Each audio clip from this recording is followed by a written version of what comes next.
I'm Georgia Fraser, and I am here with my closest and best friend, Vanessa Kelly. And we're going to talk today about what we call the 5 R's. And we're using them today in the context of marriage and divorce recovery and what we call the marriage and divorce recovery plan. But they're tools that can be implemented and used in your life if you're struggling through any hard chapter or trying to come to a decision or figure out the right next steps. And I'm going to talk about them in detail, but we're going to specifically be addressing 3 of them, which are resourcing, resonance, readiness, and resolve. And we're going to be looking at these topics through the lens of mindfulness and self-compassion to help walk you through the steps that I have learned through my 23-year legal practice in family and divorce law that help my clients and the people that I come into contact with recover and reclaim their lives and develop resilience through traumatic and hard things that happen to them. More personally, I've been through divorce twice with family members, so I've experienced divorce firsthand. I've been the child of a divorce, and I've been married for 15 years, so I have a lot of experience being married. I have a daughter, so I'm also a parent and a working mother, so I understand that as well, and I bring that to my clients and to the work that I do. So I'm welcoming Vanessa this morning. So happy to be here. My name is Vanessa. I am also a lawyer by training. I'm a former corporate lawyer, but more importantly, I am very honored now to be a meditation teacher in 2 different traditions, both an insight tradition as well as a contemplative nature tradition. These practices have really transformed not only my personal life, but my professional life, and I'm excited to bring them to you today. Vanessa and I have known each other for over 20 years and been friends for over 20 years. My connection to Vanessa is one of the things that brings me the most joy and brings me a real connection and return to myself and gives me resilience and allows me to do the work that I do. And so today, part of what we're sharing is not just our insights into what we've learned in our professional lives and through our expertise, but what we've learned through our connection with one another, which is a real ability to help each other return to ourselves and return to the best parts of our lives. And that's what we hope to bring to the people that come to us for help. So today we're going to be talking about some steps. The first one is resourcing. The second R is resonance, which is just another way of saying feeling your feelings and being able to access your feelings, which sometimes is very challenging to do. The third R is readiness or resolve. Readiness is when you're ready to act or make a decision or make change, and resolve is kind of a key component to readiness. The fourth R is reframing, really the metric by which you measure yourself, the way you tell yourself your story, the values that you frame your story from, and kind of the view of your story. And then the final step is recovery and resilience and a sense of reclaiming who you are. So those are the 5 R's. I think all of these are just such critical components to wholeness and to well-being.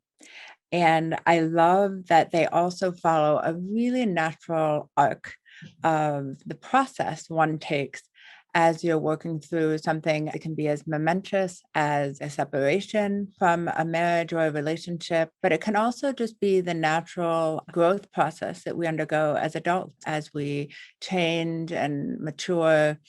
Some of those things can be really life-altering and require a very discrete skill set to be able to do it in a way that is supportive and sustainable. I want to talk this morning about resourcing, which Vanessa and I, we usually joke and we'll tell one another that we're not resourced to have a conversation, sometimes to have conflict, maybe dive into our children's hard feelings about things, make hard changes or make decisions. And sometimes in my professional experience, I'll have clients come to me where it's a lot of, I can't, I'm stuck. I'll offer suggestions and the person will say, I can't do that. That's not an option. And resourcing is one of the ways that we create agency. We create the ability to feel ready. We create resolve. It helps us find that thread of readiness in our lives to make changes or to try new things or change ourselves. Resourcing also is kind of becoming kind of a buzzword now, where everything is about self-care and taking care of yourself and all those pieces. But we're going to talk about resourcing from a little bit different of an angle than just kind of the massage and mani-pedis. And although we love them and they're beautiful and wonderful and they have a place here, we're going to talk about resourcing from a very different standpoint. I think resourcing looks different for different people at different times. Sometimes the resourcing that you need is a lot of quiet and a lot of stillness and a lot of rest. Sometimes the resourcing that you need is a lot of connection and a lot of attention. Sometimes resourcing is a lot of movement. Sometimes it's a lot of stillness. So resourcing requires a significant amount of mindfulness and presence with yourself in terms of listening to your body and listening to what you need and kind of tapping into, in a moment, what feels like it's going to fill your tank. I know, Vanessa, you're kind of my mindfulness Sherpa and guru, and I really would love to hear from you in terms of how you feel that mindfulness brings you to a place where you can figure out what resourcing is right for you. Mindfulness is so critical to being able to determine what resourcing you need. And in a minute, we'll do 2 different practices. I'll introduce them that you can use. And of course, there are many to ascertain what it is you need. But when I think of resourcing in the context of mindfulness, I think of it in 2 different ways. So one is more of a Maslowian way, literally, do I need rest? Do I need nutrition? Do I need connection, love, belonging, like very simple things? And Georgia, how many times have I called you upset and you're like, wait, you need to go get 10 hours of sleep. You need to eat a really good meal and take a hot bath and then call me. And then we're going to see how upset you are. So first is mindfulness brings you in touch with your physical body. And it's your physical body that is going to tell you, I'm needing rest. I'm needing nutrition. I'm needing movement. I'm needing touch. I'm needing emotional connection, or I need less of those things. I have too much of them and I need less of them. Do you think that when you're in a period of, let's call it activation, we'll use as the word, which could be upset, you're going through a hard time, maybe you're like very, very under-resourced, where you just have taken on too much, you're handling too much, you're responsible for too much, and maybe you're just having a hard time processing your feelings. Do you think that it's really hard to get to that stillness? And is this a part of what you and I call the down regulation? Like when you get really activated, or you're really under-resourced and you feel like you almost can't calm yourself, or you can't get yourself focused enough to even figure out what you need. And that's sometimes when it's 4 o'clock and you're eating your child's candy from their Easter basket, or it's, 4 o'clock and you're drinking your 5th cup of coffee because you're just really tired. Instead of sitting down and closing your eyes for 20 minutes, you're like, I'm just going to push through. I'm just going to keep going. I'm just going to do my to-do list. What is so critical about the 5 R's is that they're all interrelated. You really need all of them to be able to do any one of them. And so what you're describing, the ability to pause in that moment, can be really difficult because, one, it's not habitual. So it often, when we have these habits of overdoing, overgiving, extending, to some extent, they serve us. To some extent, they keep us safe. Maybe that's how we feel. Maybe we feel that's how we keep the harmony in our homes and our lives. Maybe that's how we feel we stay employed, or that we earn the approval of our loved ones. So often it can be attached to things that are difficult to look at, which brings me to the second point of resourcing, which is part of it is taking care of your physical body. And the other part of it is taking care of your emotional body, which I call sort of the window of tolerance. That's a phrase that's very common in trauma psychology. But the idea is you're expanding your ability to be able to actually feel. And when you're really activated, or you're in a very difficult place, or you have trauma, that window of tolerance is very, very narrow. And therefore, the resourcing that you offer yourself can help expand that, as well as some of the other mindfulness practices that we do. So we joke and we call that, your emotional plank, right? When you first start doing planks, you can only hold the plank for like 10 seconds and your arms are shaking. But then the more you hold the plank, the more you're like, okay, this is not so bad. I can breathe. I can feel my shoulders. So it's kind of the same with your emotional life, especially when you're going through hard things. A lot of the people that come to me have been the victims of complex PTSD and long-term abuse and long-term trauma, where their window of tolerance in terms of their activation for things is much smaller because they've learned a hypervigilance around the abuse that they've suffered, or they've learned a hypervigilance around keeping themselves safe. And so that doesn't allow them to be super present sometimes or to feel the feelings that they need. So I think what we're talking about is creating space to be regulated. Creating windows of tolerance is also really important in terms of, a lot of times, people will be involved with an abuser who's a terrible narcissist, or who's just really trying to activate them and trying to do purposeful things to make them react, especially in a divorce context or even in a marriage sometimes. And so, it's important to create that window of tolerance. And the list that we've kind of come up with has been the Maslow hierarchy of needs, which is like that body need, which is the rest and the quiet. I've been on the sleep train for a really, really long time in terms of how important sleep is. And I think there's many, many studies. I don't need to be the expert on that. There's many studies on why sleep is so important. And I think a lot of us just way undervalue sleep. We way undervalue the importance of the fact that you basically are like hitting the reset button when you get enough sleep, and you're emotionally regulating yourself when you get enough sleep. So sleep is super important. Nourishment is super important. Sometimes the first thing to go when you get really stressed is like a good diet. You and I are huge believers in get moving. Doesn't matter. It doesn't need to be that you're, going to Pilates or spin class or running 20 miles, but even just taking 10-minute walk or 10 minutes of stretching or 10 minutes of yoga can really make a big difference. The other huge one, connection, which is really, really key. The reason connection is so key is because obviously of all the social emotional pieces of it and the neurological pieces of us being social beings. I mean, for me, and to have Vanessa as my best friend, every time I even veer off the path a little bit, or every time I stray from kind of the best parts of myself, the best parts of who make me me, she's the person that reminds me, hey, you super love reading. When's the last time you read a book? Hey, you love to cook. Like, are you cooking things that you love to eat? Or yes, push back on your family. Go do things that you love to do and create boundaries for the places that let you give to others.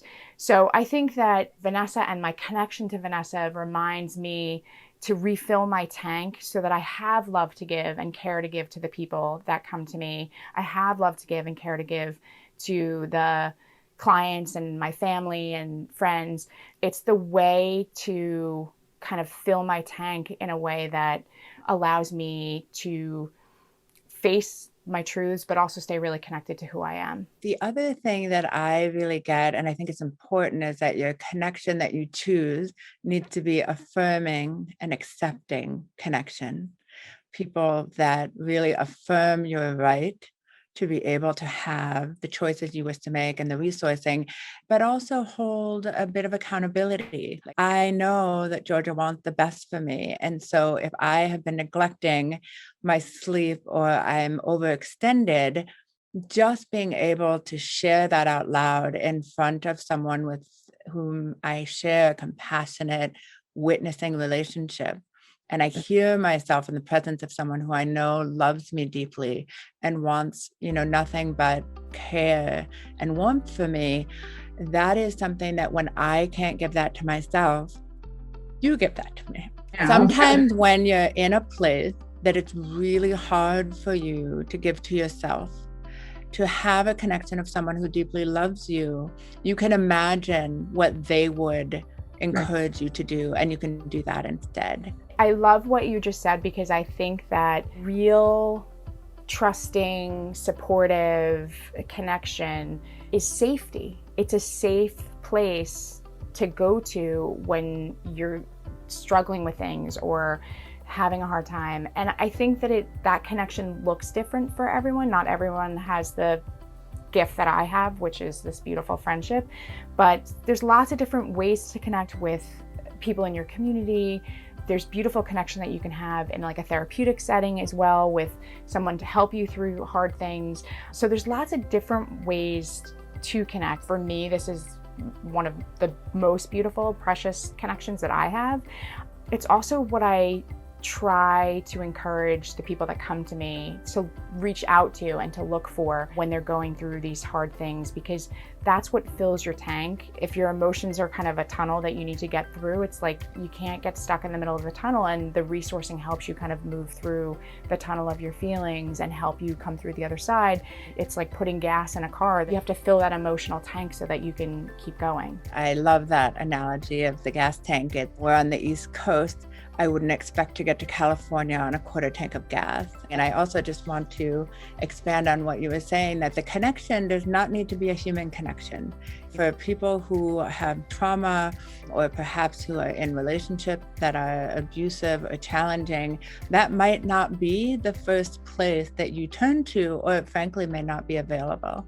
And that there are options, whether it is an animal companion or even nature. Nature's been a big part for me. A place that has felt safe to connect to, where I felt unconditionally accepted and loved. Sometimes the resourcing that we need, because of where we're coming from, so a lot of people that come to me have either been in an abusive situation where the person has isolated them. So part of the pattern of abuse is that the person has isolated them from friends, family, other connections, so that this is the first steps that they're taking towards getting out from under that abuse. And so sometimes it feels too big to be like, hey, go get your best friend. They're like, I don't have a best friend.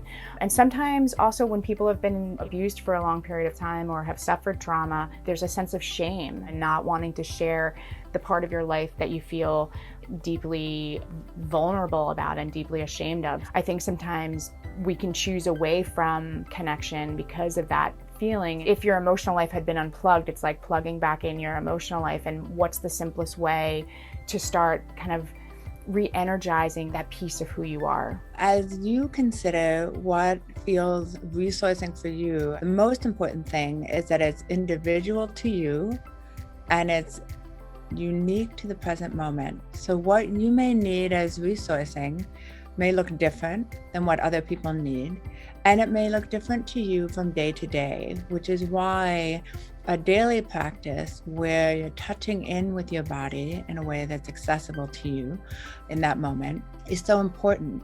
Because just like we look at our calendars at the beginning of the day to see what the day has in store for us, we do the same with our bodies. So the first is that you have permission to pick whatever feels resourcing to you in a way that is not going to be long-term harmful or sabotage or not support you in some way. But there are two different practices that I find really helpful, particularly if you're coming from a place of where you've had the experience of a deficit of joy, a deficit of clarity, a deficit of sleep, of care and well-being. At that point, your body has physiologically put you in a very stressful state. And so you're generally getting habituated to that state, but also your brain is trained to look for threat. And so the more that you're in a place that feels threatening and unhappy, you orient in that way as a way to stay safe.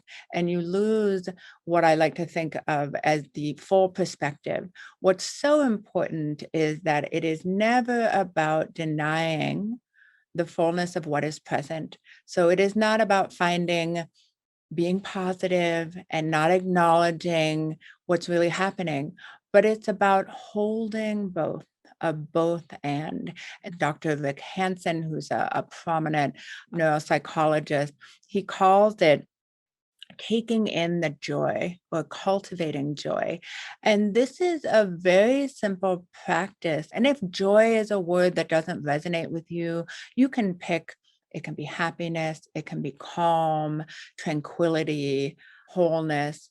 authenticity, whatever word resonates with you, but it's a feeling that brings you a sense of ease, a sense of inspiration, a sense of happiness.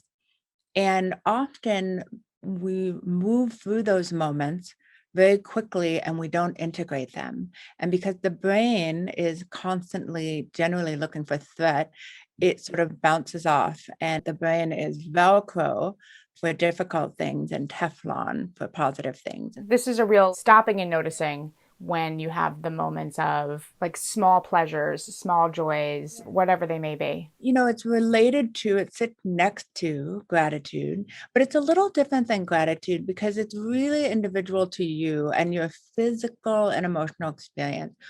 And you can do this during the day as it happens, or you can be intentional and cultivate it. And whether it's sitting, that might not work for you, standing, lying down, or walking, but you reflect on your day or reflect on period of time and really bring to mind something that brought joy or happiness or ease, and just savoring it as if you were taking a photograph, as if you were maybe going to explain to someone who had no idea what that thing was, and really take in the color and the texture and the temperature. It's a very tactile type of exercise. And just savor it and allow it a moment to sink in. And why this is important is, one is that can have some down regulating effects. It can help you calm a bit and bring you to a place that maybe feels a bit more stable. It also can be a wayfinder. Often when we find ourselves in periods of great challenge and transition, there is this sense of having lost a part of ourselves or the way to a part of ourselves that feels joyous and happy. And so as you start picking these clues up, you can begin building a picture for yourself that might surprise you. You may say, every time I'm in the kitchen chopping vegetables, I feel the calmest I've felt in 6 months. Or every time I'm walking in nature, which was my experience, I took a year off to hike, and I I finally realized being in the forest is the only place where I feel fully okay being everything that I am right now. That's why that practice can be really powerful. I've actually had the experience several times, actually, just this week, of clients sharing with me they've either separated from their spouse or gotten away from their abuser, where they've noticed that there's something that's been available to them now, a freedom or a pleasure that was not available to them before, that they've stopped and noticed, and they've realized and kind of had a moment of appreciation for the fact that, like, now with these changes, that they have this return of these kind of simple pleasures. And I think that the more that you can ground into that and realize that those things are available to you, I think that you can really enjoy your life and experience your life in a different way. And it's part of like what we're going to move towards in terms of talking about the reframing, like how you reframe your experience. These are the small exercises that create the bigger resilience around looking at yourself, looking at your life very differently. I would just also say the power of stopping and noticing is that there is a naming process that's happening. You're naming, the woods really make me happy, or reading in the tub makes me happy. And that naming process is the beginning of a permissioning process. The first thing that has to happen is that you have to recognize it. And there's something about the process of naming it and giving it a due attention that begins to lay the foundation for permissioning and acceptance of that's who you are and that's what you need and like. But also a sense of entitlement in the positive sense, entitlement that you are being deserving of love and calm and having a life that feels authentic and reflects you and what you need.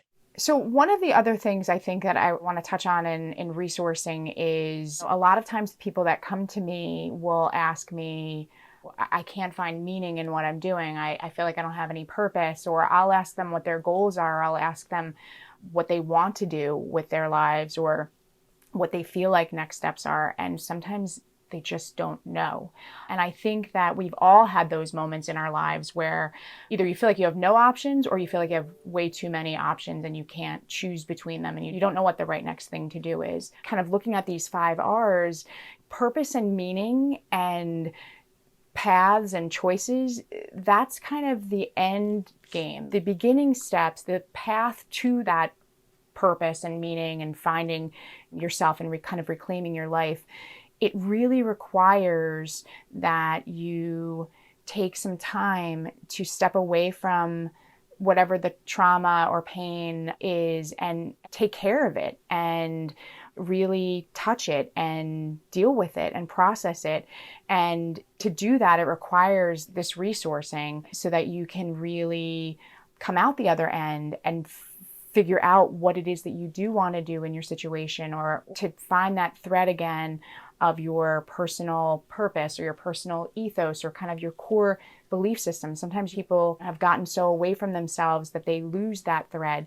And so these steps that we're talking about really are to try to get connection with that thread again so that you can find that purpose. I kind of am always banging the same drum of like, before you make a decision, like, have you rested? Have you eaten good things? Have you taken care of your spirit? Have you connected with others? Have you moved?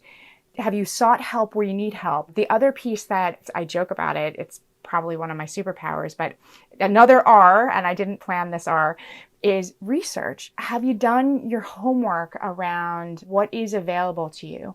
And I always joke that one of my superpowers is I'm super researchy. And in fact, like my husband will often tell me like, hey, I have this thing, like, can you get researchy on it? And I'm like, sure. And research means different things for different people. You know, one of the researchy bits that I recommend to everyone who's going through either marital problems or divorce problems is to get informed and get researchy. Learn what your options are. Know what you're entitled to.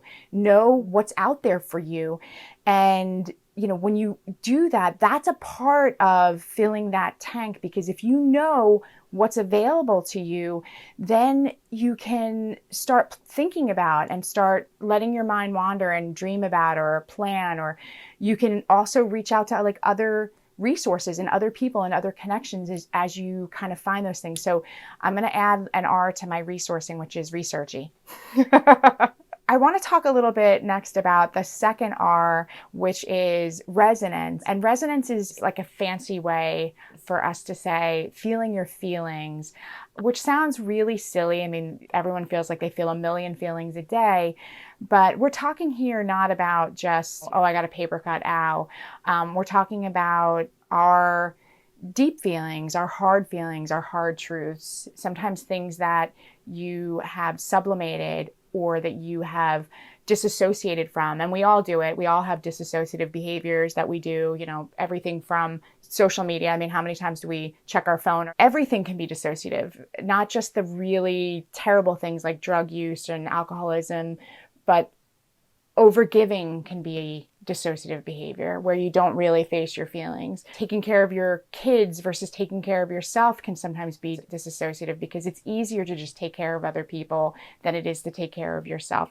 So this is really about using that resourcing to do your emotional planks, to create a window of tolerance so that you can start feeling your feelings and feel where your truths are. And oftentimes when people get to the point where they have some window of tolerance where they can hold their feelings and they can examine their personal truths and they can think about what it is that they're really feeling and undergoing, it's the place from which you can start to create permissioning and agency in order to make changes to yourself, to your relationships, to your interaction with other people. Sometimes when you examine your personal truths, you realize, or when you examine your feelings, you realize that you're part of the problem or that you need to change some of the ways that you're engaging with others. So getting to a safe place and creating a safe place to feel your feelings is a really important step one of the things I want to talk about is boundaries, because in order to feel your feelings, you got to create some elbow room around the people and things in your life sometimes that are preventing you from feeling your feelings. What does that mean?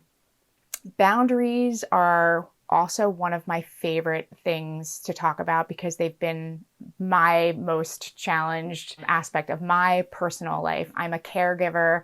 I'm someone who overgives. In fact, I've joked that I need to join Overgivers Anonymous because I overgive to everyone. And I have check-ins regularly with my sponsor, Vanessa, where I'm like, am I overgiving on this one? Or should I like pull back? Do I need to dial it back? Because I'm a caregiver. I love people and I love to take care of people. So that's places in my own personal life where I've had to create really hard boundaries.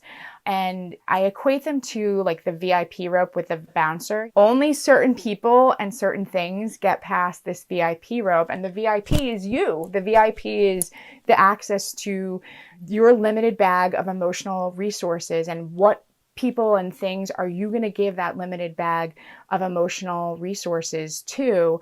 And creating those boundaries is a big part of how we create room and safety to feel our feelings and to examine our truths. So Vanessa, I'd love to hear your thoughts. This one was really challenging for me. And I reached a point earlier in my life where I realized it doesn't matter how I understand what happened, whether it's my childhood or my young adulthood, I am not going to be able to step into the self and the life that I want unless I can tolerate my feelings. And so I think that why feeling your feelings is so critical is because your truth and your healing sits behind them.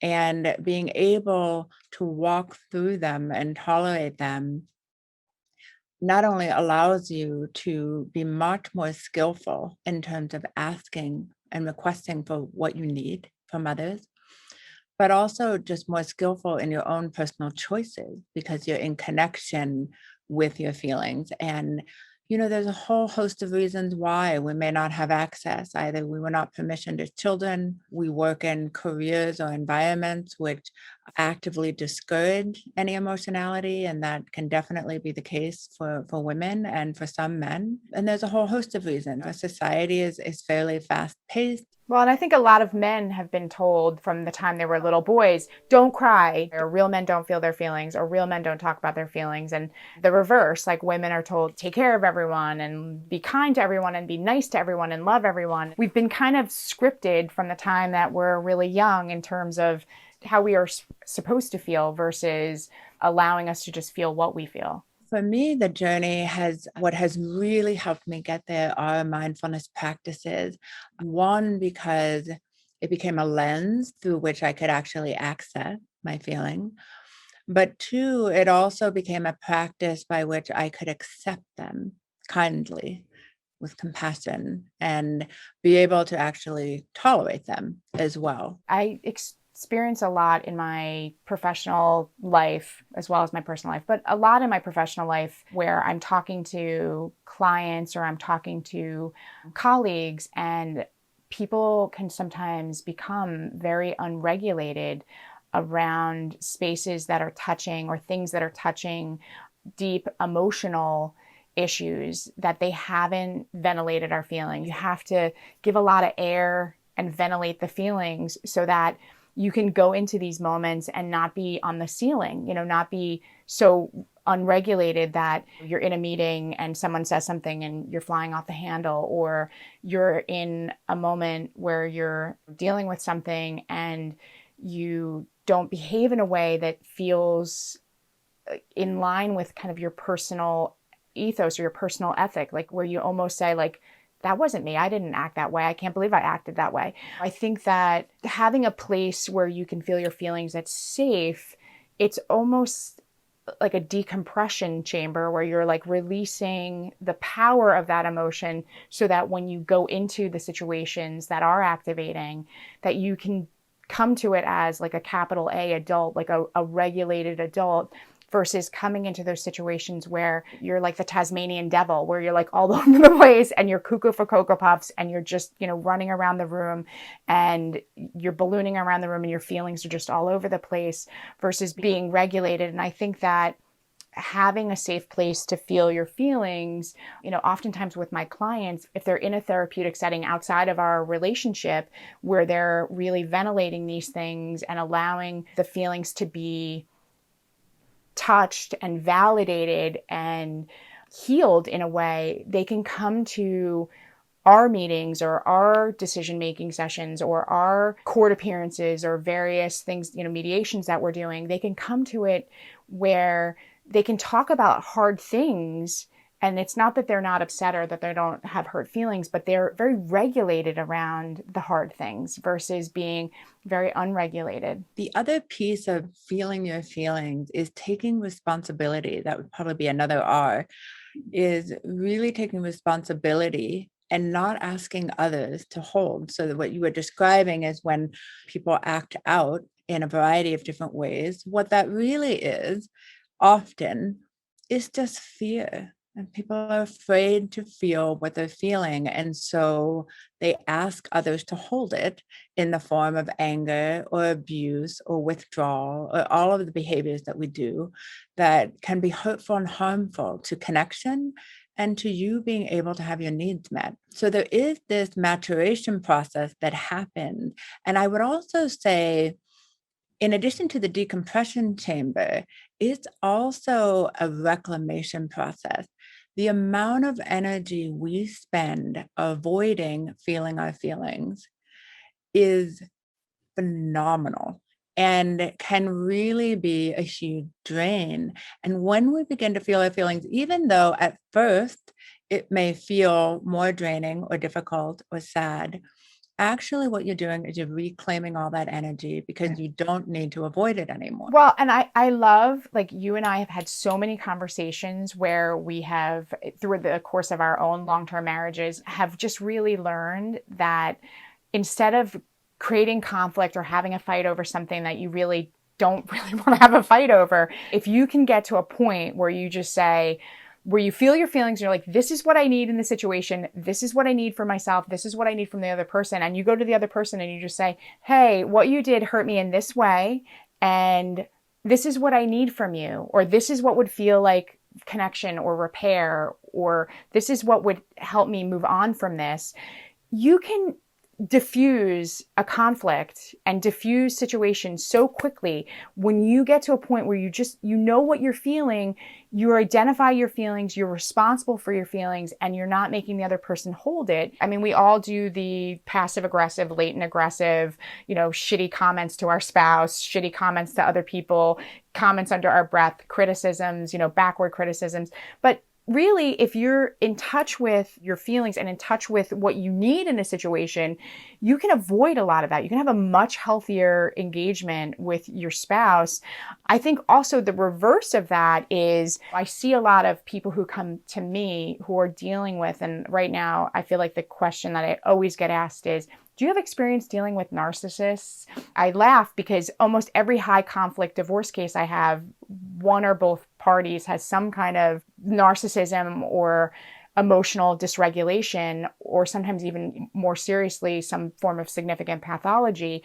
And one of the best ways to deal with those high conflict personalities and those high conflict people is to not meet activation with activation, to not bring your overly emotional state with that person. The narcissist feed on that. It feeds their narcissistic supply. The more upset you get, the more dysregulated you get, the more the narcissist enjoys it. And the more you're feeding the fire versus putting the fire out. So one of the things that we talk about, and it's a book that I recommend, but the acronym is BIFF, which is when you deal with a narcissist, you are brief, informative, friendly, firm, and you limit how much emotion you bring into the space with this other person. And I think that requires to get to a point, and I've had clients who are amazing, who've done amazing emotional work where they have realized their abuse, they have felt their feelings. They have spent time validating the feelings that the abuser has made them feel, and they don't need to engage with the abuser in the same way because they know what's happening. They know what's being touched, and they understand and they know the dance with the abuser, and so they've learned to disengage from the dance. Whether you're in a super abusive relationship or you're married and you just have normal married conflict, we all benefit from being responsible for our own feelings and dealing with our own feelings. And it's really the only thing we have any control over. We have no control over anyone else's feelings, anyone else's reactions. We only have control over our feelings and how we manage them. I think it also allows you to be able to really ensure you're meeting the right need, because often if a feeling is challenging to feel, it is much easier to be upset about the surface. This presents a lot in conflict with our partners. You may be fighting about the request that you made, whatever it is, clean the counters, pick the dirty laundry up off the bathroom floor. But is it really about that?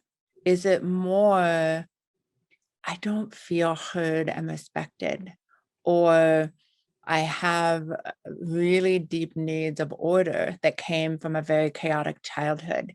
And so when they're not met in our home, it feels like my childhood is creeping in and it makes me feel afraid and I resent you for it. And of course, you have to be thoughtful, and to be that vulnerable, you need to ensure you're being that vulnerable with someone who's going to receive you safely. One of the ways that I have found really helpful, and there are many ways, and it's really important that you explore a variety of different ways and find what works for you. Where is your door to your inner emotional life? For some people, they walk through that door through the woods, through yoga, through a therapeutic relationship, through a variety of different ways. In meditation, there are many different ways as well. One practice that I have found just beautifully helpful, particularly when you're activated, because what use are these practices if you have to be calm to begin with? This is a way to just at least what I call get the topographical read on the terrain of your emotional landscape. So you're really just trying to assess what's there, as if you were standing on top of a hill and looking out and trying to say, I see a field, I see a meadow, I see a stream, I see a mountain, I see wildlife. You're really just trying to see. And the practice is called RAIN, and RAIN is an acronym, and it was coined by a Vipassana meditation teacher by the name of Michelle McDonald. It has been made famous by another meditation teacher named Tara Brach, with whom I've studied. And the acronym stands for recognize. R is recognize. A is accept or allow. I is investigate. And N is nurture. I'll give an example of what that might look like if I've had something very upsetting happen. And, I'm up here, if this is 10, I'm up here. So, and I'll say, just recognize. And recognize can just be a naming process. I like to think of it as like emotional tantruming and foot stamping, like angry, you're naming everything that's in this space, but you're recognizing it as if you're saying, I see you. I see you. So you're just saying, I'm angry. I'm afraid. I'm sad. And usually as you continue that arc, you'll start to get closer and closer to what the real vulnerable feeling is. And so as you're naming all of these different emotions and feelings that are in this space, you don't need to fix them, and they don't even need any action on your part. You're just trying to understand what's here. And when you feel ready, and that process can take, anywhere from a minute, sometimes it takes 20 minutes, as long as you need. And then you sort of seamlessly move into the allow or accept. And this can be a tricky one, particularly for women, and particularly if you've been in a situation where you feel you've been accepting things that have been detrimental to you and not helpful.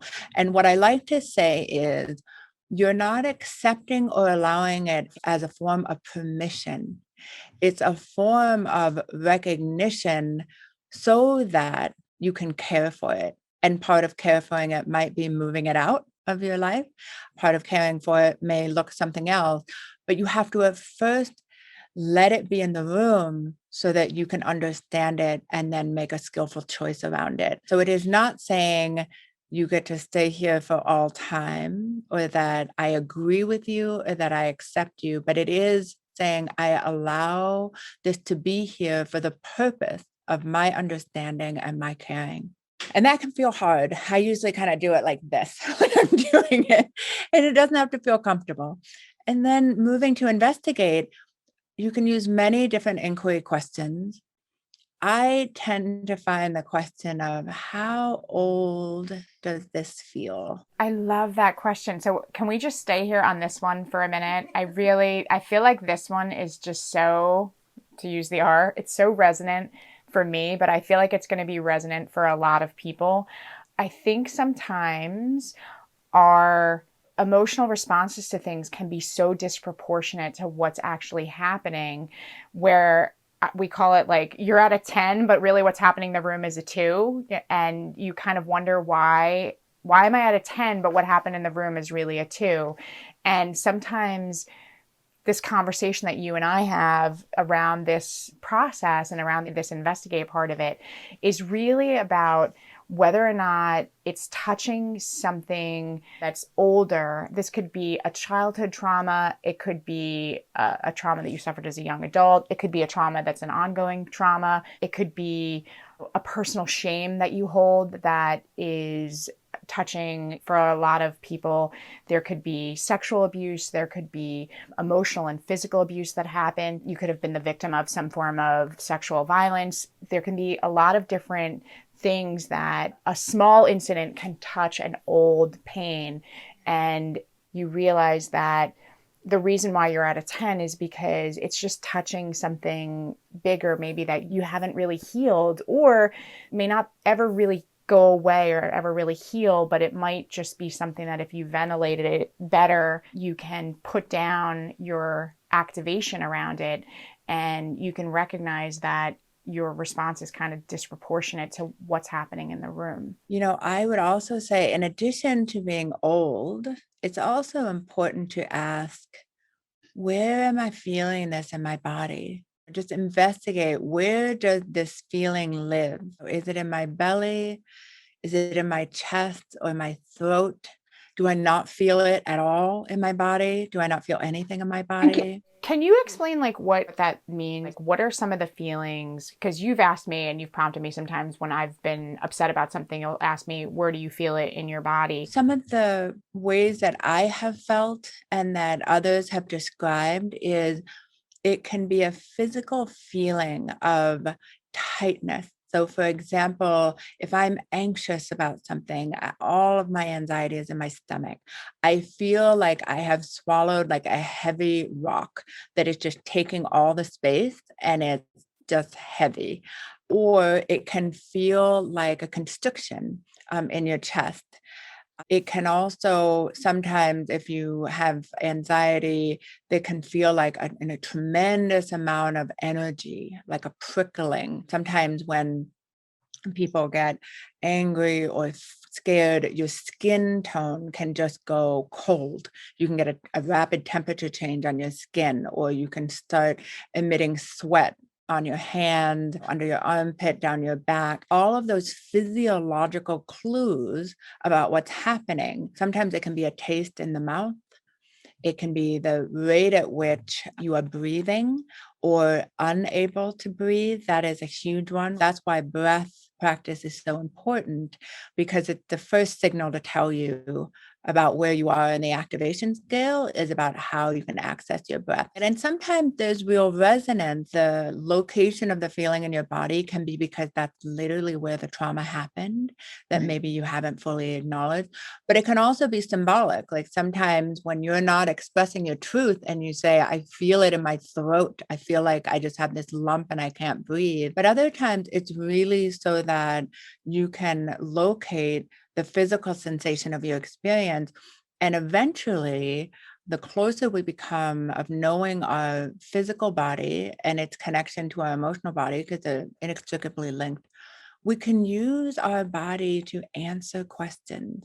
So I can know that something is a no, and someone may say, oh, why? Are you busy? Are you scheduled and you're not available? And I'll say, no, I just have a metal taste in my mouth. And anytime I get a metal taste in my mouth, it's a no.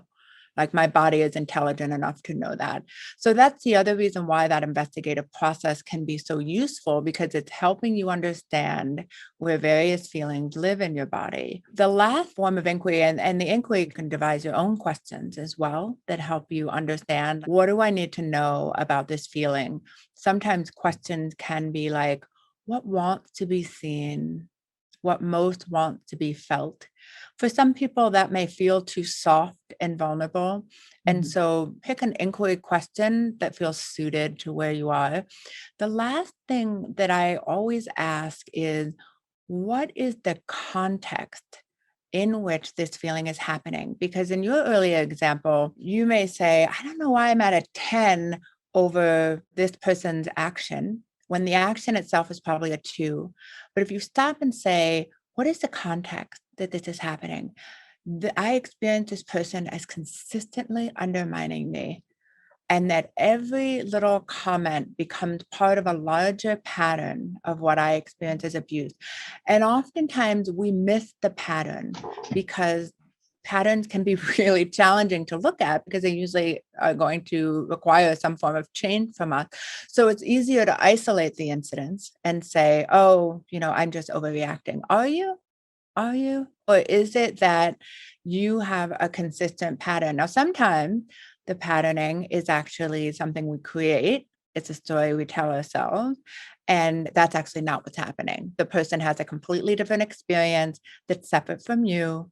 It is not the pattern and the story you're telling yourself, but only you know that. And so I will often also ask myself, what is the larger context in which I'm feeling this? Is there one? I love this idea that you just kind of explained about the difference between what is true and real and what's really happening in the space and what is your reaction to it. Because I think that you are right that there is that difference between, if you have a context or a pattern with someone or some situation, it doesn't have to necessarily be a person, that is unhealthy or destructive, where your 10 is actually appropriate because your 10 is the warning sign that there's something wrong in your space. It's the red light flashing that's telling you, wah, wah, get out. The house is on fire and you need to get out, versus it's just you reacting inappropriately or reacting too strongly to something that maybe isn't unsafe or isn't unhealthy. So I think that that's a really good distinction that you made in terms of this investigative piece of this is about accessing your intuition and accessing your truth in terms of how things feel for you and why they feel that way. You can move back and forth between recognize, allow, and investigate. And then eventually you come to the end of nurture. And nurture can be challenging for some of us because speaking kindly to ourselves, being loving and accepting can feel for some really challenging, particularly if you have shame or guilt around the feelings that you're exploring with this practice. And so I like to offer that sometimes if the nurture piece, where you're caring for what's in the space, is challenging, you can picture someone that you love and what would they say to you? But the idea is that you're exploring, how does this want to be cared for? And how can I care for this? And there's an element of personal responsibility there. Yes, you may also get clarity that you'd like to make requests of people that you love to help meet your needs, but they are exactly that, the requests. And just like you have the right to say no to requests from others, they also have the right. They may not be resourced or have the ability. I love that there's that Mark Nebo quote that I love, which is, when you become a more whole and wholehearted version of yourself, you are able to ask for things, and you're also able to accept when people can't give it to you. So it's the combination of learning to ask for what you want, but also learning to accept that you may not get exactly what you want from another person. It's kind of holding the duality of that you need to be this kind of fully fledged, capital A, regulated adult. You need to be responsible for your feelings and ask for what you need. And then you have to also be whole enough to hear from another person or hear from a situation that maybe your needs are not going to be met. That nurturing can look like something as simple as, it's okay. I hear you, sweetheart. I'm sorry. Anything that feels authentic to you.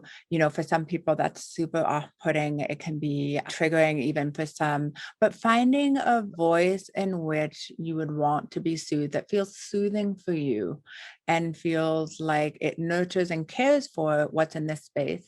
Do you think that people who have been very badly invalidated find this piece the hardest? Because if you have had your emotional life and your feelings invalidated through either your childhood abuse, your current relationship, your current spouse, your current partner, I think that this piece is a really hard piece. I think any practice that puts you in touch with your emotions and asks you to care for and accept them, when others have made it clear that your emotions will be the basis of their rejecting you or harming you, it can feel really threatening to embrace them.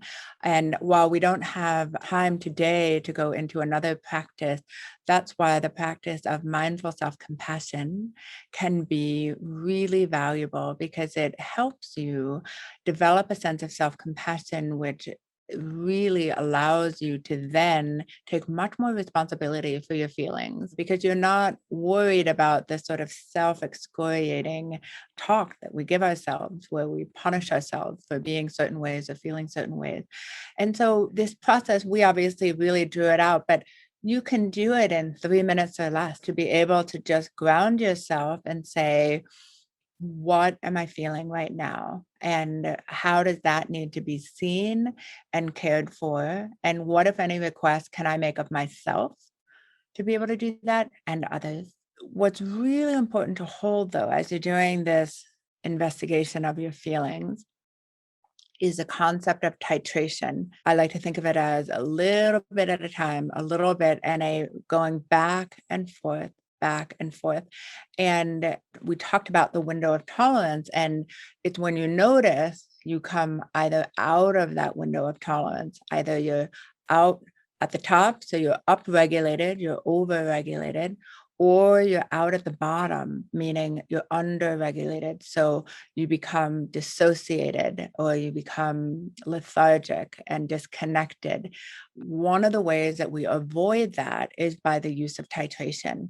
And especially when you first start meditating, that's why touching into joy and then doing that also in your body, noticing in your body where it feels safe and good and calm, and then where it maybe doesn't, and having the emotional flexibility to go in and step back, go in and step back, having the skillfulness to know that we don't stay in places either without resourcing or without the support we need for too long that are too difficult. And that support might look like pausing the meditation, grounding yourself, touching your animal companion, looking out the window to something beautiful, touching another part of your body that feels safe, but allowing yourself to come back into the window of tolerance before you begin that exploration again. And that process of titrating or moving back and forth between that which might feel challenging and that which feels comforting and safe, that's so skillful. I like to think of it as a touchstone that you can go out and explore, but then you have this central place you come back to for safety, like your home base. I wanted to ask about and talk about a little bit, because we're kind of talking about the meditation and mindfulness in the context of relationship conflict and maintaining a long-term relationship, and also in the context of people who are undergoing either some kind of family law or family conflict or divorce. And oftentimes there'll be asked to be in a very difficult situation where their emotions and hard feelings and pain are going to be touched. And we know when that's going to happen. It's not as if it's just, normal everyday life. There'll be an event that's a planned event, a calendared event that's going to happen. It could be a court appearance. It could be a mediation. It could be a trial. I have clients sometimes who are deposed, who are very nervous about being deposed, and they're going to be asked questions that are going to be really hard to deal with, or they're going to be questions that are going to be very painful. And sometimes they're also at some of these meetings are the first meeting where they're in the room with the person that they're separated from or getting divorced from or having conflict with. So I want to talk a little bit about how you recommend kind of preparing for that, and what are some steps to kind of get ready to engage on that level with your pain, with your conflict, with trauma, with things that are hard. Because I feel like these steps, not only are they steps that you need to do when you're calm and you're at home and you're not having anything ongoing, but they're also steps that you need to be able to access and be available to you when you're about to step into the arena, basically, with your pain or with this other person. So I would love to hear from you in terms of how you see the interplay of the resourcing and the titration of the feelings as a way to meet those moments. Two things come to mind. One is a sense of deep grounding through breath in the body. And second is a real felt sense of the impermanence of feelings. And the more that we sit with our bodily sensations and our feelings through meditation, the more that we see that they're impermanent. They're always changing. So what would be a starting place? I know we joke sometimes because you've done so much training that oftentimes when you're in the training, the first thing people say is, I'm not good at it. I can't breathe. I can't slow my mind down. My thoughts are racing. I'm feeling all these feelings. It's like mine's broken. I can't do it. What's the first step? So let's say you've never done any breathing exercises. You've never meditated. You've never sat on a yoga mat. You're about to kind of face this situation and circumstances in your life. What's the first piece? In addition to obviously ensuring the resourcing, both emotional, ensuring that your body is resourced, is really starting with a breath. And I say that with a small caveat. For some, the breath is actually very triggering and they're not able to go into the breath right away. And so then they start with another sense, whether it's sound or sight or touch. It can be some other focus, but let's presume that you can access your breath and that the breath is safe and not triggering for you. And why the breath matters is because that is the one way that you can lane switch your body from fight, flight, which is going to happen in a upsetting and activated situation. And what happens, neurophysiologically, is that you are literally going into your amygdala. You lose prefrontal cortex functioning, meaning the front of your brain. Your vision literally narrows, your digestion changes. All of these physiological changes happen to you in moments of stress. And that's appropriate for some situations. Which is a terrible place to be in if you're in a situation where you have to make decisions. I mean, a lot of times my clients, when we're in these moments, that's the moment where I'm turning to them and saying, hey, what do you want to do? How do you want to settle this? How do you want to resolve this? Do you like the settlement that's being proposed? Do you like what's being said? Do you want to continue to pursue litigation? Do you want to resolve your case? And this is the moment where their brain is going offline, where you're so activated, you're so upset that it's hard in that moment to make decisions. Or even sometimes I have moments where I don't think that the person's actually even hearing anything that I'm saying because they're just in that panicked space, that panicked fight, flight, or freeze space. When you're in the state that you were talking about, the way you move out of that and lane switch, move your body over to the right lane, which is your parasympathetic nervous system, which is your rest and digest or tend to befriend, but it's the part of your nervous system that is going to allow you full access to your prefrontal cortex thinking. You're going to be you're open to human connection. You're open to all of your senses are available to you. The best and fastest way to do that for most people is through breath. And we can tell our bodies that it is safe, even in situations that don't feel safe.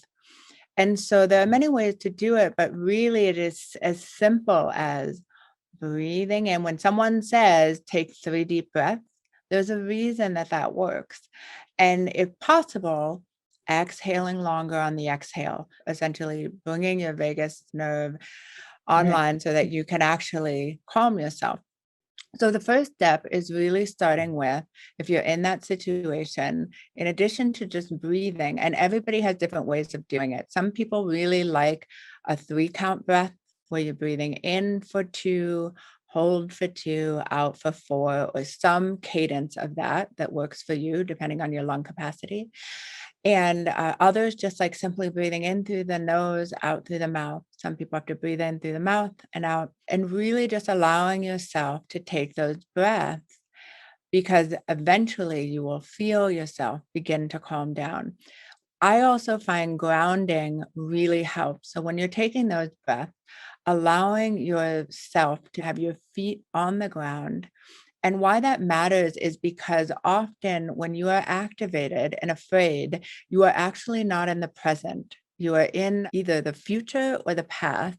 And when we do things that physically connect us to the present moment, like press our feet on the ground, look around the room, name the wall color, name the light, you're literally orienting yourself. And doing that with breath can really help you then shift out of that activated place into a more calm place. If you know you're going to do something stressful, just like you don't show up for a marathon without having practice, this is the same. You'll want to, as much as you can, be able to practice this breath work and practice accessing your emotions, because the more that you do it, you'll see that emotions are fleeting, that this is not permanent. When we are in activated situations, it's so easy to think, this is who I am, and it'll always be this way. Right. And the more that you develop a felt sense, then you can sit in that room with the spouse that's activating you. Right. You can keep your breathing clear and connected, and you can know it will not always be like this. This is hard right now. I can hold this, and it won't be hard in 2 hours or when this is over. And sometimes we don't know when things are going to be over. In my dealings with a lot of my clients, that we will sometimes build in, if we know something's going to be really activating, I will say, we're not making a decision today. We're not going to decide anything today. Today, we're just going to get information. We're going to listen. We're going to hear the options. And then we're going to have a 48 to 72 hour period of down regulation where we're going to resource ourselves again, and we're going to take a break from this, and we're going to go fill the tank, and then we're going to come back and we're going to look at it. And so we'll oftentimes do these events, and then I won't plan a meeting for several days, and then we'll have the meeting after you've had an opportunity to down regulate a little bit and get the activation down and bring yourself back online and fill the tank a little bit, so that you can start making decisions from a much more informed place where you really have access to everything, your intuition, your higher thinking, all of that. The final R that we're going to talk about is readiness and resolve. One of the questions that I get asked the most, aside from do I have any experience dealing with narcissists and how long will my divorce case take, is I get asked a lot, how do I begin? How will I know when I'm ready? And how we begin to make changes and how we're ready to make changes is different for all of us. It's also something that I think that all of these R's that we're talking about, they all bring us to this place of readiness and resolve. And they all help us answer the question of, how do we begin? How do we make changes? How do we feel a sense of readiness? I think that you cannot come to a decision about whether or not you want to leave someone that you've been married to for a long time, whether or not you want to get married and have a prenuptial agreement, whether or not you want to go to marriage counseling and work on your marriage. You can't make any of these decisions or big relationship decisions or any big life decisions without doing the work that gets you to readiness. And I think that readiness and resolve is something that requires, aside from access to our higher thinking and our higher selves and our personal truths, it also requires our access to our intuition, our deep personal truth. And I think we sublimate that a lot. I have a lot of clients who come to me who say, I kind of had a feeling a long time ago. There was something that happened kind of at the beginning, or there was some warning sign or some red flag, but I shoved it way down and I didn't think about it for a long time because I really just love this person, or I really wanted to be married, or I really wanted my children to grow up in a certain way or with their family intact.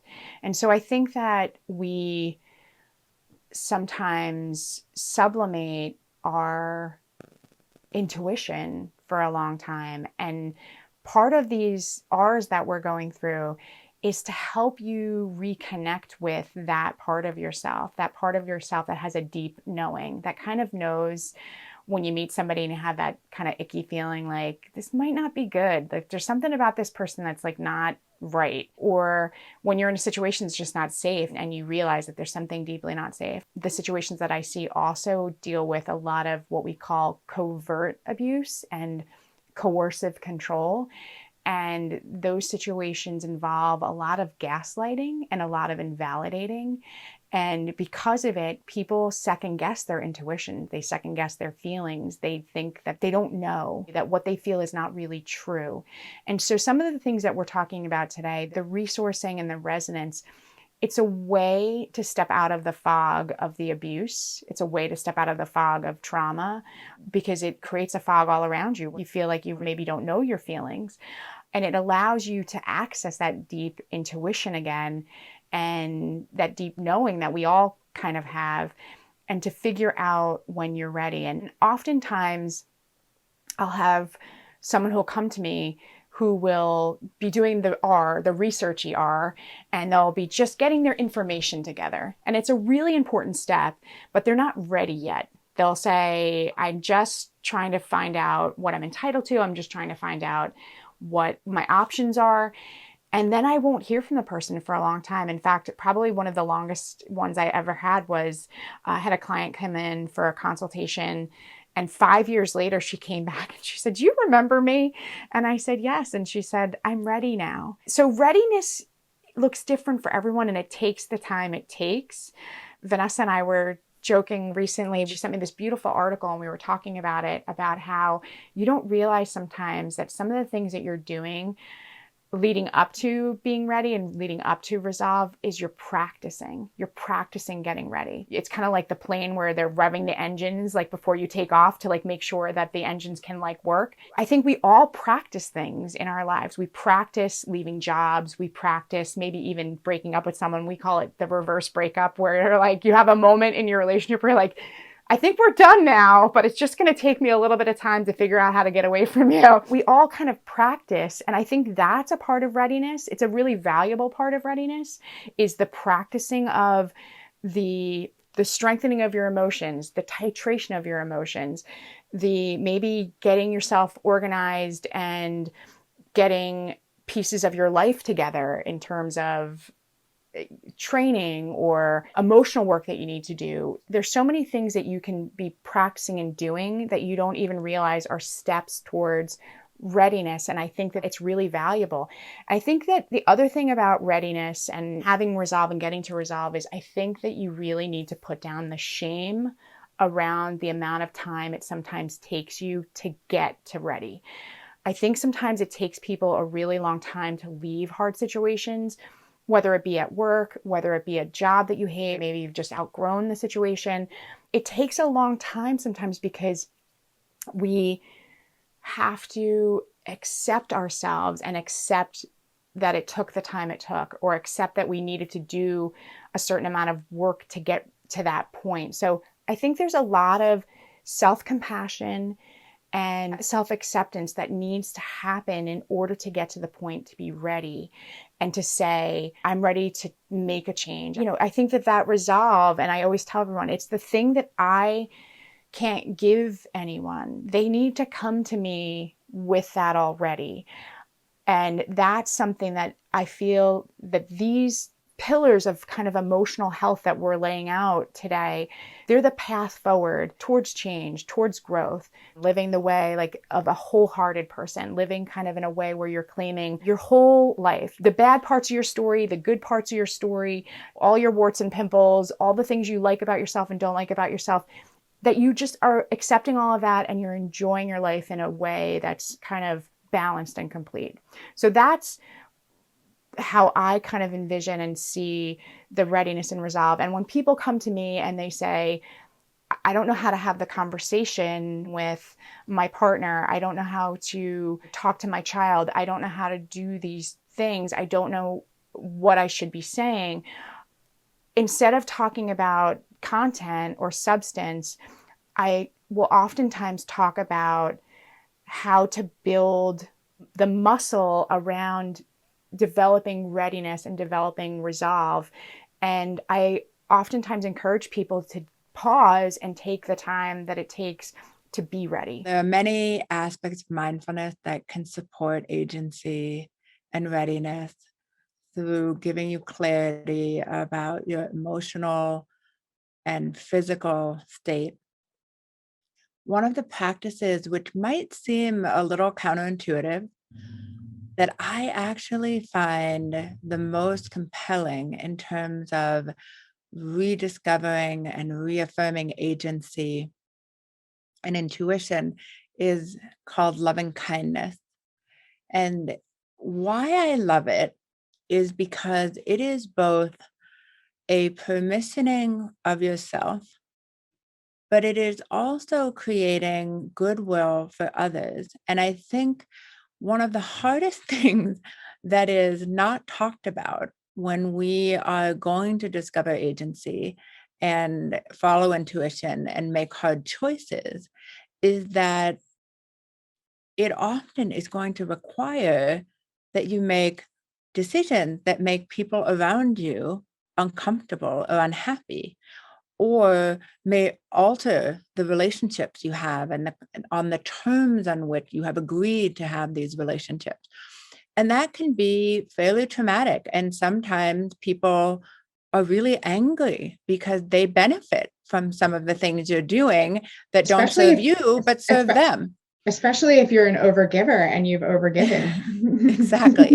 And so, you go on Instagram and you see these care for yourself and be authentic and do what you want. And no one footnotes that with, but a lot of people are going to be really angry and it's going to be hard for you to hold. So I find that loving kindness is a way in which we are affirming ourselves, because I feel like, at least with myself, when I'm not honoring my agency and my intuition, it's from a place of a lack of understanding and love. And so what needs to happen is not that I brute force, you got to learn to have stronger agency or beef up that intuition. Actually, what I need to do is create an environment where those two things feel safe and supported to come in.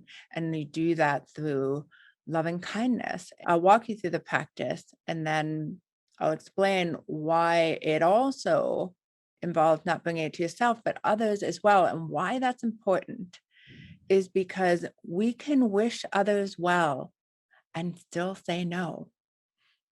No, I'm not doing that. And I love you and I respect and care for you. And I'm not doing that. Accessing your yes is directly tied to accessing your no.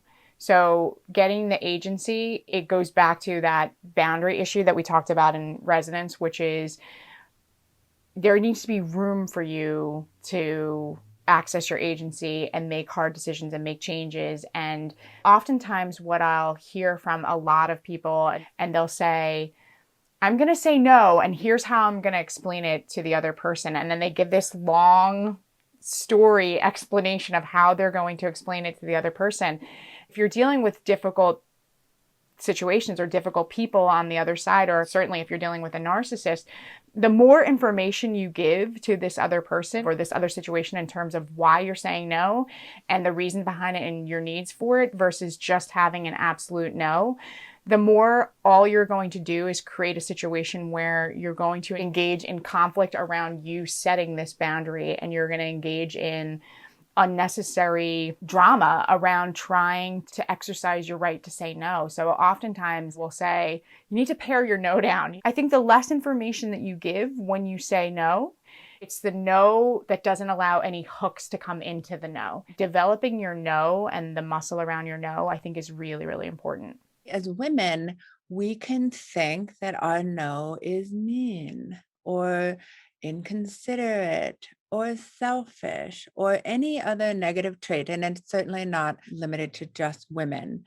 But why I love the loving kindness is because it allows us to cultivate a tremendous amount of loving kindness and wellness wishes for others and still say what we need, whether that is a no or whether it's a yes. And so the practice is one in which, and you can use the phrases that resonate with you, but you go through a series of phrases where you wish yourself well. The simplest ones, and again, you change them to fit what works for you, is may I be happy, may I be safe, may I be well or healthy, and may I live with ease.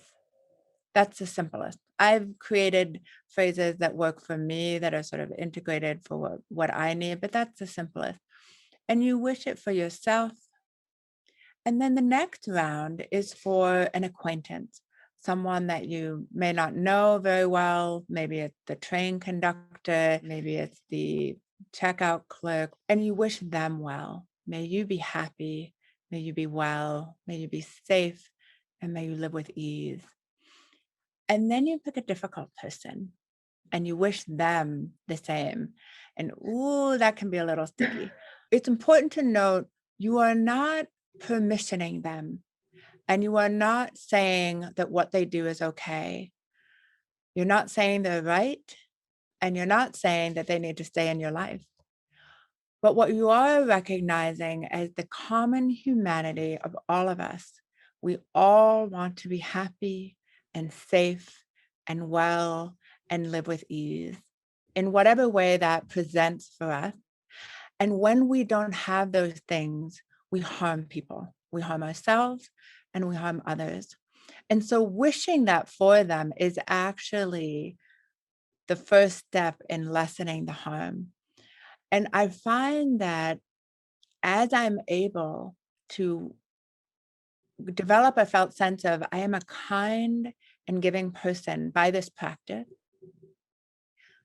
I feel much more able to put those boundaries and put the boundaries in a way that is kind and compassionate, not disrespectful, not dysregulated, but firm, but kind. When we are involved with difficult people, whoever they may be, parents, spouses, children, employer, to the extent that we stay activated or engaged, or that we have fear or any form of dysregulation around our entanglement with that person, it's like an emotional cord that goes from our spirit, our psyche, our emotional life to that person. And as long as you have that emotional cord that's tied to that other person, whether it be anger or fear or hatred or a codependent type scenario where you're just really maybe inappropriately emotionally responsible for someone, you can't step away from that person. You can't have the boundary to have agency away from that person because you're tethered to them emotionally. And I think that part of what I hear you saying is the reason why we select the difficult person in this love and kindness practices, it's an untethering from them. It's an untethering from our anger or our hard feelings or our dysregulation with this person that lets us step away from them emotionally and have emotional distance from them so that we can then access our own individual truths, our own individual intuition, our own individual agency, instead of being kind of tied emotionally to that other person. And how we treat others is how we're treating a portion of ourselves. That's the other benefit of doing it, in addition to the untethering, is that we welcome all parts of ourselves and we welcome all parts of others. It's also helpful as we do this for ourselves and we find that we're uncomfortable. It's really hard to wish yourself well, to say, like, you can feel that cringing. That's incredibly valuable information. And it's probably connected to why it's hard to access your agency. Right. And so it can be a bit of a mirror as to where accessing agency can be challenging, or accessing intuition, because the two sit closely. The ability to hold yourself with compassionate curiosity and tenderness and accountability, very compassionate accountability as well, that sits very close to your agency and your intuition. And so if you cannot do one, it makes it a little difficult to access the others as well. As we're talking about readiness and resolve, one of the terms that we're using is this term agency. And we define agency as the ability to act independent of others and to make decisions for yourself. In my practice, what I see individuals having difficulty with is if they've haven't really been the breadwinner, or they haven't been the person that's been responsible for making decisions, or they're in an abusive situation where the other person maybe has kept them from being able to make decisions. The person will have a hard time accessing their agency or accessing their permissioning, and will have a hard time making decisions. And this could be from simple things in terms of what direction do we go in a litigation? How do we start a litigation? I have cases sometimes where clients won't know which way to start, whether or not they want to attend a mediation, whether or not they want to litigate or file a complaint for divorce. So these are things where agency can be extremely important in terms of having access to the ability to choose for yourself and be independent of another person and make choices on your own. Some of the things that I see in my practice around this involve just not knowing the right next step, not knowing what the right next thing to do is, not having access to a sense of feeling of what should be done. Oftentimes, the clients that come in that are having a problem accessing their agency will say things like, well, what do you think I should do? What would you do? What do you think I should do? They don't know. And because the work that I do is so intensely personal, it's not up to me to determine for someone else what's right for them. I can certainly advise them as a friend or as their lawyer what I think is right for them, but it's really up to that person to access their deep knowing, their deep truth, and their needs and wishes, and to get to that place of agency. So sometimes we'll spend some time just figuring out what the right resourcing is for that person. And sometimes they'll go and get some therapeutic help outside of our relationship. Sometimes they will start a program of, and Vanessa and I joke, we call it kind of microdosing. It's like a micro habit of some of these things where maybe it's too much to sit on the yoga mat for an hour. So maybe you're going to sit on the yoga mat for 10 minutes every morning or 15 minutes a morning. And maybe it's way too much to think about, I'm going to get really super into meditation 30, 40, 50 minutes a day. So maybe it's just, I do 5 minutes in the morning and I do 5 minutes at night, and that's all I can do. And right now there's a tremendous amount of apps. I think one of them is Calm. There's another one called Headspace. There's a tremendous amount of information out there in terms of accessing some of these things that are helpful tools.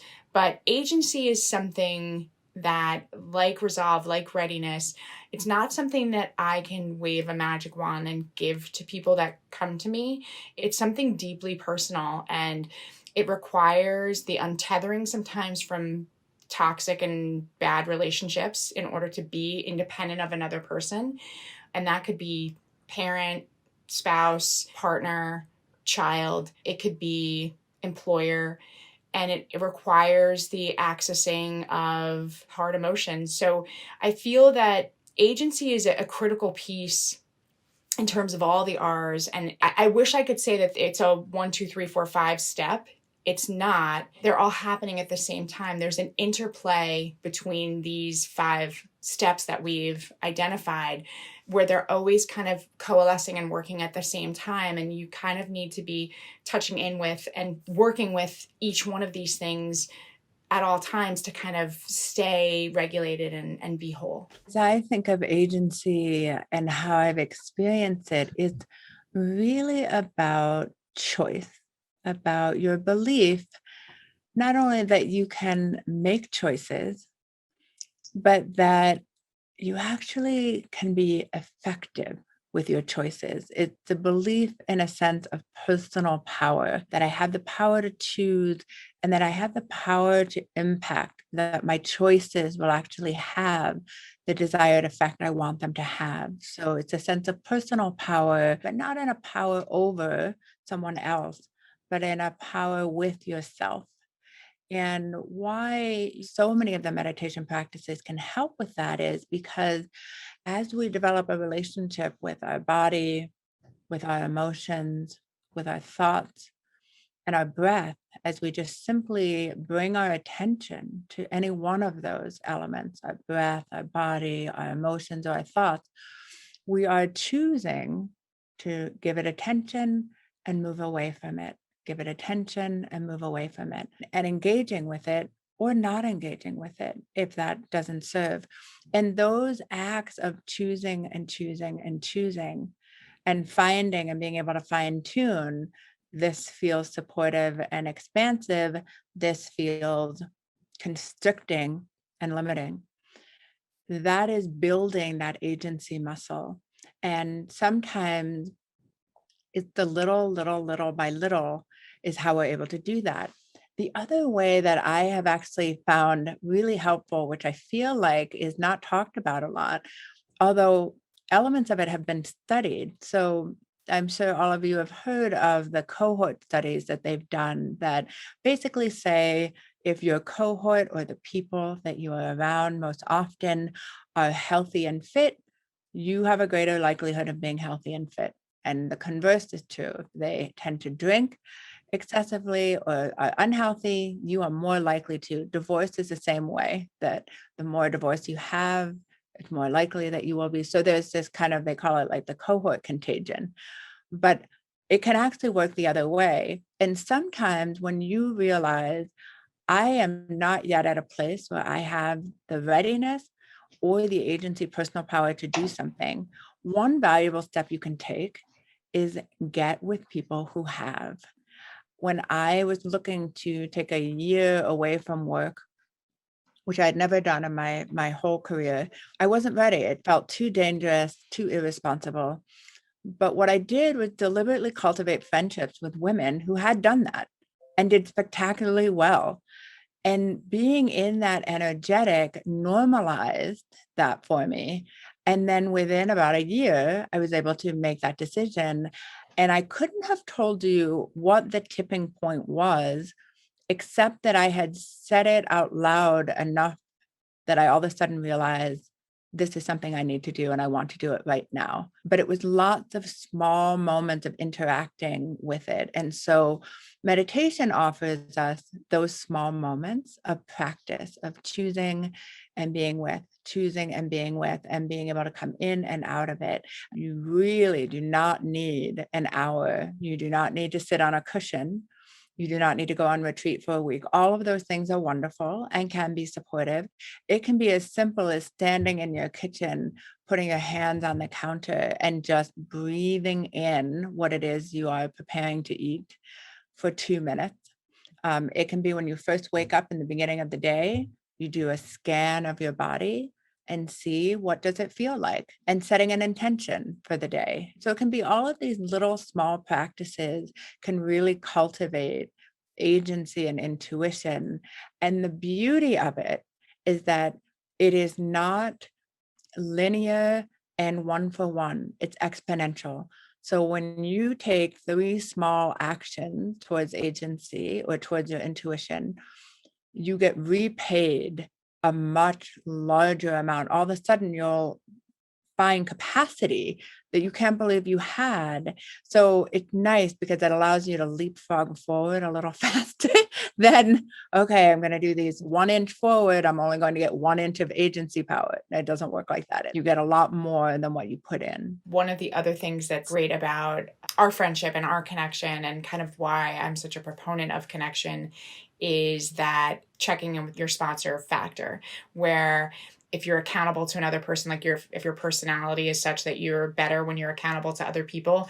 I'm one of those people that I'm better when I'm accountable to other people, because I oftentimes put other people ahead of myself. So I will do better if I say I'm going to be accountable and check in with you and say, okay, I'm doing yoga every Friday, or I'm doing X, every Saturday. And if you're doing it with me, I'll know, wow, I'm really going to feel bad when Vanessa goes and does yoga on Friday and I don't do yoga on Friday. So I think that also helps when you have the support of someone else to kind of check in with, in terms of having that person validate and support and nurture where you are exercising your agency and you are creating these micro habits and you are practicing some of these pieces in terms of resourcing, in terms of holding your hard feelings, in terms of doing the exercises and practice of creating agency. I think that the more that you have someone that is your sponsor and your check-in, I think the better that most of us do with respect to kind of really taking these really helpful steps. I also think it's so important that you have a dual source. So the loving kindness practice, you're affirming to yourself that you are deserving of these things. And that is the first step in realizing that you have the ability to make these choices and that you have the ability to be effective. But it's also really helpful to have people around you who are also affirming that, and creating that sort of unconditional love, so that even if you make a choice that ends up not being a choice, that either has unexpected consequences that you would not have wanted to choose, or learn different information and you would have chosen differently, but that it's safe to be able to make new choices if the ones you chose do not serve. And I think often that paralysis that we feel is the fear of, I'm going to make the wrong choice and then I'll be ostracized, or I'll feel ashamed or embarrassed or lose respect or standing. And so it's really important that we create an environment within ourselves that is unconditional support, and that we surround ourselves with people who also have that view, especially if you are taking steps where there will be some people in your life who are not going to affirm these steps because they're inconvenienced by it. You need someone who's going to stand with you and say, nope, hold firm. This is the right thing and you're entitled to this. Oftentimes, the reason why we can't access our agency is that we also have feelings of unworthiness, and we have feelings of shame and unworthiness that block our permissioning to ourselves and block our access to our agency. And I think that, especially if you've experienced trauma or experienced abuse at some point in your life, your access to those things can sometimes be damaged, where it's really hard to access them. And you probably have feelings of unworthiness, as we all do. And I think that some of the steps that we're talking about in terms of resourcing and staying with your feelings and having connection and finding your personal joy and finding like the threads of who you are, not only tools for a marriage and divorce recovery and how you would get through difficult times in your marriage or difficult times that you're going through as you're undertaking a divorce or a separation, but really tools that could be used for any hard change or any chapter in your life where you're just really struggling to find out and figure out what the right next thing to do is, and to access a sense of purpose and meaning. So we're hoping that the next piece after this session will be more fleshed out, larger series that'll be offered in a few months that will delve into each one of these topics in much greater detail, that will offer more resources around each one of these R's that we're talking about today, including specific links to my website and to the webinar that will be offered around resources that Vanessa and I use, that we recommend, that I provide to my clients, that Vanessa provides to her clients, and that we recommend using. There'll be a workbook that will be offered that will be a part of this series that will give exercises and activities to work on and help create those kind of micro habits that we're talking about, and start to titrate and do these things kind of on a more regular basis. So that's going to be the next step to this series. But we've loved having our girly conversation today. It's been so wonderful connecting with my wonderful, beautiful best friend. I've so enjoyed our conversation today. It feels like you said beautifully before we came on today, just another one of our great conversations. You're just the absolute best. I love you. And I love you as well. This was so wonderful. And I really look forward, and we look forward, in addition to offering more detailed information and resources around, we'll also offer some guided practices where we will do the practices we talked about together. So we'll have a little more space to be able to do those. And again, I cannot thank you enough, and just really celebrate you and our friendship and the love and care that you brought to my life. And it's my hope that everyone out there can find their Georgia.